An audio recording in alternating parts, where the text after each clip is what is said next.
Okay, let's be honest. Most of you are seniors, signed up for AP Chem. This is not how you intended to spend your senior year. Um, it's what we have, so we're stuck together. Most of you know me. I recognize a lot of names on the list. So this introductory video probably won't be much of an introduction for most of you. I was emailing with Julia Ting, who graduated last year, and I told her that she was so lucky to be attending school in person since Bensalem is going virtual, at least to start. And she emailed back to say that she was praying for all of you because AP Chem is hard, especially when you're a senior and you're really hoping to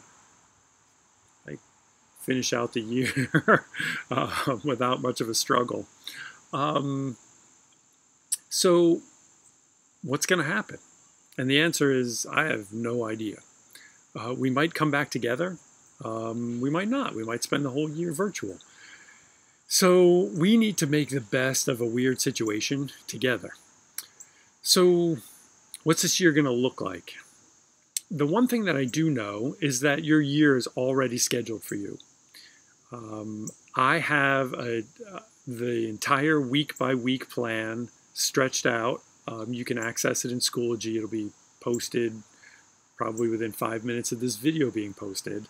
And what it's going to do is show you that basically every week we will cover a brand new topic.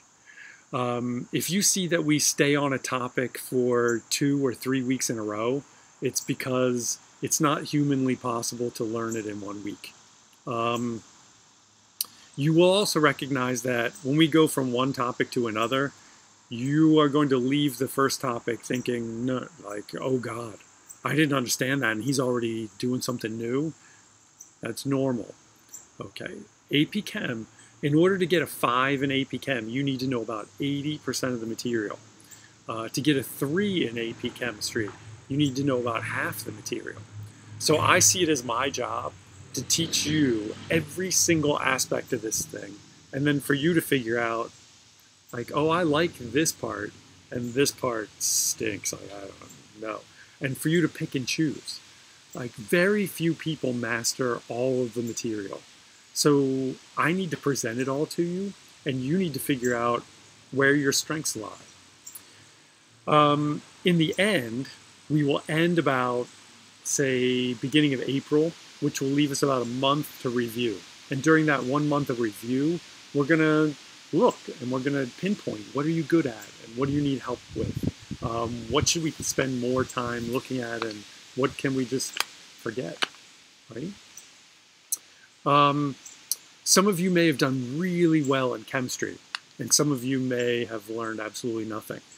Honestly, it doesn't matter. There's very little overlap with the previous chemistry course. This, and any overlap that there was, I'm going to tell you, you were lied to. You were given a really simple version, and I'm going to have to destroy everything you thought you knew anyway. So don't worry about whether you took chem last year and didn't learn anything or you took chem 2 years ago. Really does not matter. We will open the year by looking at the most important thing that you did last year, which is stoichiometry. And honestly, most people find it to be the most difficult unit that we do.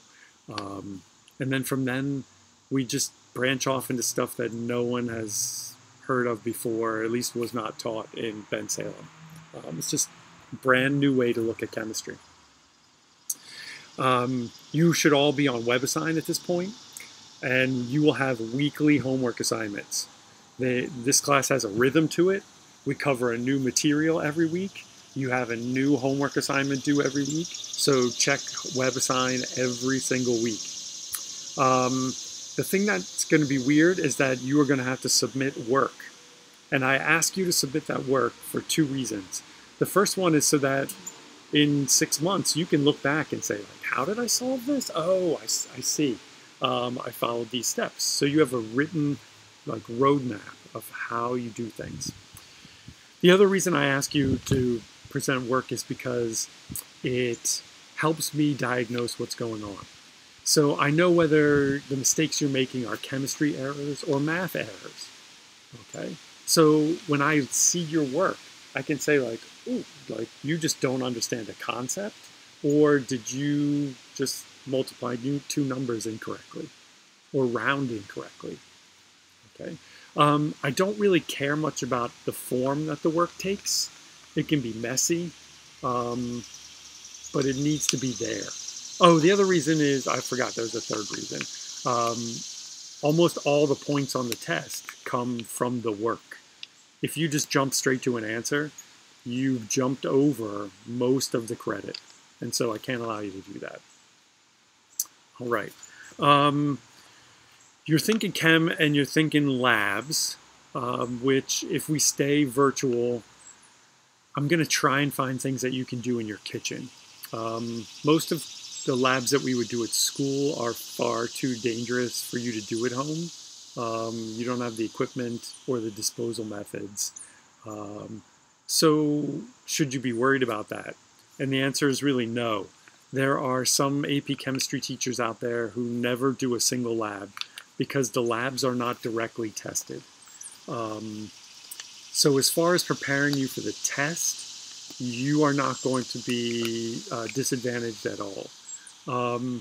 I'm sad that we're not in school right now because I think that being in the lab is an important part of chemistry, but don't feel like you're going to be disadvantaged by it. You're just missing out.